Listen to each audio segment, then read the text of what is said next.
সৌর বিজ্ঞান কি? নিঃশ্বাসের রহস্য লুকিয়ে আছে ভাগ্যে, সিদ্ধান্ত এবং শক্তির বিজ্ঞান। কিভাবে প্রাচীনকালে মুনি ঋষি জ্যোতিষ ও তান্ত্রিকরা আগের থেকেই সব বুঝে যেতেন, এর পিছনে কি লুকিয়ে রয়েছে? এটা কি কোনো সায়েন্স নাকি তন্ত্রবিদ্যা? এই ভিডিওতে আগে আপনারা এই সমস্ত কিছুর উত্তর পেয়ে যাবেন। আপনি কি জানেন এই মুহূর্তে আপনার কোন নাসারন্ধ্র দিয়ে বেশি শ্বাস যাচ্ছে, ডান নাকি বাম? আর যদি বলি এই ছোট্ট বিষয়টাই নির্ধারণ করতে পারে আপনার কার্যের সাফল্য, মানসিক অবস্থা, এমনকি ভবিষ্যৎ সিদ্ধান্ত। কি অবাক হচ্ছেন? না, আজকের এই ভিডিওতে আমরা জানবো প্রাচীন ভারতীয় গুপ্তবিদ্যা সৌর বিজ্ঞান সম্পর্কে, ঠিক আছে, যার মূল ভিত্তি পাওয়া যায় সৌর বিজ্ঞান গ্রন্থে, প্রাচীন সৌরবিজ্ঞান গ্রন্থে, যেখানে বলা হয়েছে ভগবান শিব নিজে মা পার্বতীকে এই গোপন জ্ঞান প্রদান করেছিলেন।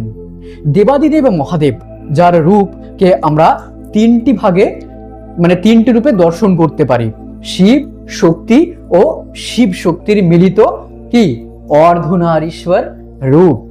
মনে করা হয় এই অর্ধনারীশ্বর রূপেই হলো এই সৌর বিজ্ঞান, যা আমাদের বডিতে বিরাজ করছে। তো বন্ধুরা, যারা এই চ্যানেলে নতুন বা যারা এখনো এই চ্যানেলটি সাবস্ক্রাইব করেননি, তারা কিন্তু এই চ্যানেলটি জলদি সাবস্ক্রাইব করুন এখনই, কারণ আরো নতুন নতুন ভিডিও পেতে হবে তো সব থেকে আগে, তাই জন্য। তো চলুন আগে ভিডিওতে ডুবে যায় এক অদ্ভুত প্র্যাকটিক্যাল সৌর বিজ্ঞানের সম্পূর্ণ গভীরতায়। প্রথমে জানবো সৌর বিজ্ঞান কি। জানতে হবে সৌর বিজ্ঞান হলো নিঃশ্বাসের প্রবাহ বিশ্লেষণের বিজ্ঞান। আমাদের শরীরে তিনটি প্রধান নাড়ি কাজ করে, আছে তো ৭২,০০০। ১ নম্বর হলো ইরা নাড়ি, ২ নম্বর হলো পিঙ্গলা নাড়ি এবং ৩ নম্বর হলো সুষুম্না। এই ইরা নাড়ি হলো বাম নাসারন্ধ্র, অর্থাৎ আমাদের বাম দিকের নাসারন্ধ্র, ঠিক আছে, যেটা চন্দ্র শক্তিকে দেখায়, যেটি মানসিক শান্তি, কল্পনা, ধ্যান ইত্যাদিকে কন্ট্রোল করে। অপরপক্ষে ২ নম্বর হলো পিঙ্গলা নাড়ি, যেটি আমাদের ডান দিকের নাসারন্ধ্রকে কন্ট্রোল করে, বা ডান দিকের নাসারন্ধ্রকে আমরা এটা বলতে পারি যে পিঙ্গলা নাড়ির সাথে কানেক্টেড। এটি হলো সূর্য শক্তি, এটি কর্ম শক্তি এবং সিদ্ধান্ত নেওয়ার যে ক্ষমতা তাকে কন্ট্রোল করে। বা তখন আমরা যখন আমাদের আমি আগে ভিডিওতে বলতে চলেছি, যখন আমাদের এই সাইডটা অ্যাক্টিভ হয় তখন আমরা এই কর্মশক্তি এবং সিদ্ধান্ত নেওয়ার যে ক্ষমতা সেগুলোকে আমরা দেখি। এটা হচ্ছে আমাদের সূর্য শক্তি এবং ডান দিকটাকে কন্ট্রোল করে, ঠিক আছে, ২ নম্বর নাড়ি। ৩ নম্বর হলো সুষুম্না নাড়ি। ২ নাসারন্ধ্র সমান সমান, মানে দুই দিকে শ্বাস প্রশ্বাস যখন সমান সমান চলতে থাকে তখন বলতে হবে যে সুষুম্না নাড়ি কিন্তু অ্যাক্টিভেট হয়ে রয়েছে। এটি হলো আধ্যাত্মিক জাগরণ, গভীর ধ্যান ও শক্তির উন্মোচন। যোগশাস্ত্র অনুযায়ী এই নাড়িগুলোর সম্পর্ক আছে আমাদের বডিতে ৭টি চক্রের সাথে, যেমন মূলাধার, সহস্রাহার, অঞ্জনা ইত্যাদি চক্রগুলির সঙ্গে, ঠিক আছে। তো এইবার জানবো সেকেন্ড পয়েন্ট, এইবার জানবো কখন কোন স্বর শুভ, ঠিক আছে। বাম নাসারন্ধ্র সক্রিয় থাকলে বুঝতে হবে চন্দ্রস্বর অ্যাক্টিভ রয়েছে। নতুন কাজে শুরু করুন, ভ্রমণ যোগ ভালো হবে, প্রেম সম্পর্ক, আর্থিক বিনিয়োগ, শান্ত আলোচনার জন্য শুভ। হ্যাঁ, তো এই পয়েন্টগুলো ফলো রাখবেন। আবার যখন ডান নাসারন্ধ্র সক্রিয় থাকে তখন সূর্যস্বর অ্যাক্টিভ হয় বলা হয়। তখন এই ক্ষেত্রে কর্মক্ষেত্রে যেমন আদালত, সাক্ষাৎকার, ব্যবসায়িক সিদ্ধান্ত, প্রতিযোগিতা, কঠিন কাজ যেগুলো আমরা সহজে করতে পারি না, সেই সমস্ত কাজগুলি তখন ডান নাসারন্ধ্র অ্যাক্টিভ থাকার সময় আমাদেরকে করতে হবে। তার মানে আমাদের এই বডিটাকে যদি আমরা মাঝখান দিয়ে ভাগ করি তাহলে এইদিকে একটা, এদিকে একটা, মাঝখানে একটা।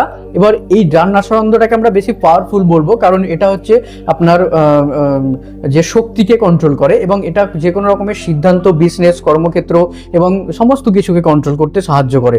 যখন আমাদের ঠান্ডা লাগে তখন এই নাকের বাঁ দিকের এভাবে করে যখন আপনি প্রশ্বাস নিতে থাকবেন, তখন 10 বার কি 5 বার করার পরেই দেখবেন আপনার ঠান্ডা লাগাটা অনেকটা আপনি রিলিফ করতে পারছেন। এটা কিন্তু স্বর বিজ্ঞানের কিন্তু একটা মেডিটেশনের প্রক্রিয়া। এগুলো বিশেষ করে তন্ত্র, অ্যাস্ট্রোলজার, যারা প্রকৃত অ্যাস্ট্রোলজার এবং তান্ত্রিকদের ক্ষেত্রে এবং আয়ুর্বেদ শাস্ত্রে কিন্তু বিশেষ করে ইম্পর্টেন্ট ভূমিকা পালন করে থাকে। আর বাম দিকটা পুরোটাই ঠান্ডা এবং বলতে পারেন এই দিকটা গরম, এরকম কিছু একটা কানেকশন আপনি কিন্তু এর মধ্যে পাবেন, ঠিক আছে। আর 3 নম্বর হচ্ছে সুষুম্না স্বর। এই সুষুম্না স্বর 2 নাসারন্ধ্রের সমান, মানে দুইটি নাসারন্ধ্র দিয়ে যখন সমান বাতাস চলাচল করে তখন সেটাকে 2 মানে সুষুম্না স্বর অ্যাক্টিভ আছে, এটা আমরা বলতে পারি। এবার যখন এই 2 নাসারন্ধ্রের সমান থাকবে তখন ধ্যান, মন্ত্র জপ, আধ্যাত্মিক অনুশীলন ইত্যাদি ইত্যাদি আপনার করা উচিত। এই কারণেই বলা হয় যে যখন আমাদের 2টি নাসারন্ধ্র চলতে থাকে, মানে এই দিকের নাসারন্ধ্র এবং এই দিকের নাসারন্ধ্র, 2টি নাসারন্ধ্র অ্যাক্টিভেট থাকে, তখন আমাদের চ্যান্টিং, তখন আমাদের মেডিটেশন, তখন আমাদের ধ্যান করা উচিত। তখন কোনো রকম কোনো ফালতু কাজে মন না দিয়ে, কোনো রকম সংসার থেকে দূরে থাকো, সাংসারিক কাজে মন না দিয়ে ভগবানের প্রতি মন দেওয়া, মন্ত্র উচ্চারণ ইত্যাদি, মেডিটেশন, চ্যান্টিং ইত্যাদি ইত্যাদি জপ তপ করাটাই সব থেকে বেস্ট বলে মনে করা হয়। কারণ এই যে রূপটাকে আমরা বলা হয়, এটাকে অর্ধনারীশ্বর ধরা যায়, ঠিক আছে, স্বর বিজ্ঞানে। এটা কিন্তু একটা প্রচুর গুপ্ত এবং পবিত্র একটা বিজ্ঞান, যেটা সেই প্রাচীন কাল থেকে স্বয়ং দেবাদিদেব মা পার্বতীকে প্রদান করেছিলেন বলে জানা যায়। যারা এই স্বর বিজ্ঞান পড়েছেন বা পড়বেন ভবিষ্যতে ভিডিওটি দেখার পরে, তারা বুঝবেন যে এইখানের শ্লোক, মানে বইটি শুরুয়াতের আগেই কিন্তু একটা সংস্কৃতের শ্লোক লেখা আছে। সেই শ্লোকটি পড়লে আপনারা কিন্তু এর ধারণাটা বুঝতে পারবেন। আচ্ছা, ভিডিওর মাঝে আমি আপনাদেরকে একটা ছোট্ট টিপস দিয়ে দিই, যে অনেকেই হয়তো জানতেন না যে আমাদের নাসারন্ধ্র কম বেশি রয়েছে। তো সেটা ফিল করবেন কি করে? আপনারা একটা কাগজের টুকরো নিতে পারেন বা কোনো পালক ইউজ করতে পারেন। এইভাবে দুটো নাকের সামনে ধরবেন, এভাবে ধরে এভাবে যখন আপনারা হাঁটাকে নিচের দিকে নামাবেন, তখন কিন্তু আপনারা বুঝতে পারবেন একটা থেকে বেশি, একটা থেকে কম বেরোচ্ছে। এবার যেটা থেকে আপনার বেশি, যেটা থেকে কম বেরোবে, সেইভাবে কিন্তু আপনাকে ইউজ করতে হবে। এটা আমাদের অ্যাস্ট্রোলজির পার্ট বা এটা আমাদের তন্ত্রের পার্ট। আপনাদেরকে জাস্ট একটা সম্যক ধারণা বা আপনাদেরকে জাস্ট একটা উদাহরণ দেওয়ার জন্য আজকের এই ভিডিওটি তৈরি করা। কারণ অনেকেই বলতে থাকে যে দাদা আপনি শুধু গুরু বামদেবের ভিডিওই দেন, তারা মায়ের ভিডিও দেন, একটু অন্য কিছু টপিক দিলে ভালো হয়, ঠাকুর রামকৃষ্ণ পরমহংসদেব এবং তন্ত্র বা ইত্যাদি ইত্যাদি। তো আজকে একটা স্বর বিজ্ঞান খুব ইম্পর্টেন্ট একটা জিনিস। এটা কিন্তু আপনারা যদি শিখে নিতে পারেন একবার, তাহলে কিন্তু বিশাল ইম্পর্টেন্ট একটা জিনিস। আপনাদের নাকের সামনে এভাবে হাত রাখুন, রেখে এভাবে নিঃশ্বাসটা ফেলুন, নিঃশ্বাসটাকে জোরে ছাড়ুন।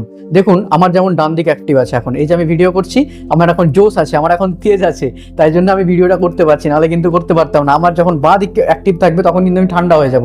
এটা কিন্তু পরীক্ষিত, কিন্তু একদম। যারা তান্ত্রিক ভাইরা রয়েছেন বা যারা অ্যাস্ট্রোলজার রয়েছেন বা যারা আয়ুর্বেদ শাস্ত্রের সঙ্গে জড়িয়ে রয়েছেন, তারা প্লিজ নিচে একটা কমেন্ট করে জানান যে আমি ঠিক বলছি কিনা, তাই না? শাস্ত্র পড়তে হয়, তো এটাই হচ্ছে ব্যাপার। তো যখন অ্যাক্টিভ থাকবে, এই ভিডিওটি করার পরে, যখনই আমি এই ভিডিওটি করার পর কিছুক্ষণের পরে আমি দেখবো আমার বাঁ দিক অ্যাক্টিভ হয়ে গেছে। তার কারণ হচ্ছে তখন আমি ঠান্ডা হয়ে গেছি। তার মানে যখন আপনার জোশ থাকবে, যখন বুঝতে হবে আপনাকে যে আপনার বডিতে নিঃশ্বাস প্রশ্বাসের ভাইব্রেশন কেমন আছে, এইভাবে কিন্তু আপনি কর্মক্ষেত্রেও যদি এগিয়ে যান, আপনার ডান দিককে অ্যাক্টিভ আছে, ডান দিককে কাজে লাগিয়ে আপনি বেরোচ্ছেন। সকালবেলা আপনি দেখতে পাচ্ছেন আপনার ডান নাসারন্ধ্র চলছে, ডান পা আগে রাখছেন। এগুলো আমাদের অন্য পার্ট, সরি এই পার্টে আমি যাবো না, আপনাদেরকে জাস্ট একটা বলতে চলেছি। তো তখন সেভাবে সেইটা করলে সেই দিনটা আপনার ক্ষেত্রে শুভ হবে। তো এটাই বলার ছিল যে এভাবে আপনারা কিন্তু চেক করতে পারবেন। ওকে, তো চলুন আগে জানা যাক। জানবো এবার বৈজ্ঞানিক দৃষ্টিভঙ্গি স্বর বিজ্ঞান নিয়ে ঠিক কি আছে। আধুনিক বিজ্ঞান বলছে আমাদের শরীরে, আমাদের পুরো বডিতে নাসাল সাইকেল নামে একটি প্রক্রিয়া রয়েছে, ঠিক আছে, যেখানে 90 মিনিট থেকে 2 ঘন্টা পর পর একটি নাসারন্ধ্র বেশি সক্রিয় হয়ে যায়, কোনটা কম বেশি সক্রিয়, যেমন যেটা বললাম আর কি। ডান নাসা যখন সক্রিয় থাকে, ডান নাসারন্ধ্র সক্রিয় থাকলে শরীরের সিম্প্যাথেটিক নার্ভাস সিস্টেম কাজ করে, ওকে, যা শরীরকে কর্মক্ষম করে রাখে। আবার যখন বাম নাসারন্ধ্র সক্রিয় থাকে তখন প্যারা সিম্প্যাথেটিক সিস্টেম কাজ করে। তাহলে এই সিস্টেম কাজ করলে কি হবে? যা শরীরকে শান্ত করে দেয়। আবার সমান হয়ে গেলে শান্ত থাকার কথা বলা হচ্ছে। তখন তাহলে এটি প্রমাণ করছে কি, যে প্রাচীন স্বর বিজ্ঞান সম্পূর্ণ কল্পকাহিনী কিন্তু একদমই নয়। সনাতন মানে তো কোনো কল্পকাহিনী নয়, বরং গভীর পর্যবেক্ষণের ফল। কারণ সনাতনী প্রাচীন, সনাতনী সর্বশ্রেষ্ঠ। এবার জেনে নিন স্বর পরিবর্তনের কৌশল সম্পর্কে। ধরুন যদি আপনি চান আপনার ডান নাসা সক্রিয় হোক, তাহলে কি করবেন? তাহলে বাম পাশে শুয়ে পড়ুন, দ্রুত চলাচল করুন, হাঁটুন, সূর্য বেগন প্রাণায়াম করুন, আপনার ডান দিক অ্যাক্টিভ হয়ে যাবে। আর বাম নাসা সক্রিয় করতে হলে, নিজের মনকে শান্ত করতে হলে ডান পাশে শুয়ে পড়ুন, চন্দ্রভেদন প্রাণায়াম করুন। ঠিক আছে, ঠান্ডা ঠান্ডা পরিবেশে থাকুন, মেজাজ ধীরে ধীরে কন্ট্রোলে চলে আসবে। এই প্রাণায়াম পদ্ধতির উল্লেখ আছে কোন বইতে? না, হঠযোগা প্রদীপিকা এই গ্রন্থে এগুলোর উল্লেখ রয়েছে। এবার জানবো এই স্বর বিজ্ঞান ও ভবিষ্যৎ গণনা সম্পর্কে কতটা সম্পর্ক রয়েছে। প্রাচীন তন্ত্রমতে স্বরের মাধ্যমে জানা যায় কোন দিনে কোন কাজ সফল হবে। আগেই বলেছিলাম ভিডিওর শুরুতে, ভ্রমণ শুভ না অশুভ, কার সঙ্গে দেখা করলে লাভ হবে, রোগের পূর্বাভাস, মানে আগে থেকে অনেক কিছু ফিল করতে পারা। বিশেষ করে তন্ত্র সাধনার ক্ষেত্রে স্বর জ্ঞান অত্যন্ত গুরুত্বপূর্ণ বলে ধরা হয় সেই প্রাচীনকাল থেকে। আজও এর ভূমিকা বিশাল আছে। একদম সঠিক গুরুর সঙ্গ এলে তিনি যদি জ্ঞানী হন বা তিনি যদি এই স্বর বিজ্ঞানের নলেজ তিনি আয়ত্ত করে রাখেন, তাহলে দেখেই বুঝতে পারবেন, তাহলে তিনি অবশ্যই তা আপনাকে প্রদান করবেন অ্যাজ আ শিষ্য, মানে গুরু শিষ্যকে প্রদান করবেন। কিছু সতর্কতা আপনাদেরকে কিন্তু এক্ষেত্রেও খেয়াল রাখতে হবে। সেটি হলো, স্বরবিজ্ঞান একটি আধ্যাত্মিক পর্যবেক্ষণ পদ্ধতি। এটি অন্ধবিশ্বাস নয়, আবার সম্পূর্ণ মানে একদম আধুনিক মেডিকেলের যে সায়েন্স বিদ্যা তাও বলবো না, কিন্তু এটা সত্যি। কিন্তু এটি আত্মপর্যবেক্ষণ ও শ্বাস নিয়ন্ত্রণের একটি প্রাচীন পদ্ধতি, একদম 100% সত্যি কথা। শাস্ত্রের সংস্কৃতে লেখাই আছে, যেই জ্ঞান বা নলেজ স্বয়ং ভগবান শিব দিয়েছিলেন আমাদের দেবী পার্বতীকে, তিনি জানতে চেয়েছিলেন, তো তার জন্য দিয়েছিলেন।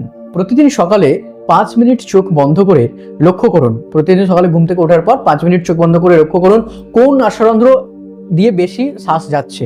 তাহলে দেখবেন ধীরে ধীরে আপনি নিজেই নিজের শক্তি, মন, আপনার যে আত্মা এবং সিদ্ধান্তকে নিয়ন্ত্রণ করতে পারছেন। আপনি নিজেই কিন্তু সমস্ত কিছু। ঠিক আছে, স্বর বিজ্ঞান আমাদের শেখায় আমাদের এই যে শ্বাস, এই শ্বাসই আমাদের শক্তি, শ্বাসই আমাদের ভাগ্য, শ্বাসই আমাদের জ্ঞান। এই অভ্যাসের মধ্যে দিয়ে আমরা সকালে ঘুম থেকে ওঠা থেকে রাত্রি শুতে যাওয়ার আগে পর্যন্ত সমস্ত কিছুকেই কন্ট্রোল করতে পারি বা কন্ট্রোল করা সম্ভব ও আগের থেকে জানা সম্ভব। আর এটা শুধু আমার মুখের কথা নয় এবং অ্যাস্ট্রোলজারদের মুখের কথা নয়, তান্ত্রিকদের মুখের কথা নয়, এটা কিন্তু বাস্তবেই হাস্যকর প্রমাণিত। আমরা পৌঁছে গেছি ভিডিওর শেষে। তো এবার আপনি বলুন, এতদিন কি জানতেন যে আমাদের নাকের নিঃশ্বাস আর প্রশ্বাস কম বেশি আছে? জানতেন? আপনি কি জানতেন এই নাড়িগুলির ব্যাপারে? আপনি কি প্রতিদিন প্র্যাকটিস করবেন আজ থেকে? ফিল করতে পারছেন কি এখন আমি যেই মানে এই ভিডিওতে দেখতে দেখতে যেটা দেখালাম, বা এখন আপনি ভিডিওটি দেখতে দেখতে কি ফিল করতে পারছেন? তা কিন্তু অবশ্যই নিচে কমেন্টে জানিয়ে দিন। আর আপনারা বামদেব বাবার ভিডিওর সাথে এরকম তন্ত্র ও জ্যোতিষ ভিডিও পেতে চান কিনা তাও জানাবেন। আমাদের অন্য একটি চ্যানেল আছে, যে চ্যানেলটির নাম অনুপম শক্তি ইউটিউব চ্যানেল, এবং বামাতারা জেমস, চাইলে সেটিও আপনারা সাবস্ক্রাইব এবং ফলো করে রাখতে পারেন। না জানি কখন গুরুদেব এবং তারা মায়ের দরকার আপনারও পড়তে পারে, তো সেই জন্যই বলা। সাধারণত এইখানে বলি না, তো বলা। এই ভিডিওটি ভালো লাগলে লাইক করুন ও শেয়ার করুন আপনার প্রিয়জনের সাথে। চ্যানেলটি সাবস্ক্রাইব করে সাথে থাকুন আরও সব নতুন নতুন ভিডিও সব থেকে আগে পেতে, অজানা কথা সব থেকে আগে জানতে, তাই না? যদি ভিডিওটি ভালো লাগে তাহলে লাইক করুন এবং শেয়ার করুন সবার সাথে। চ্যানেলটি সাবস্ক্রাইব করে আমাদের সাথে থাকুন। তো দেখা হচ্ছে পরের ভিডিওতে আবারও কোনো এক নতুন ভিডিও নিয়ে। এই ভিডিওটি শেষ পর্যন্ত দেখার জন্য হৃদয় থেকে ধন্যবাদ। জয় গুরু বামদেব, জয় মা তারা।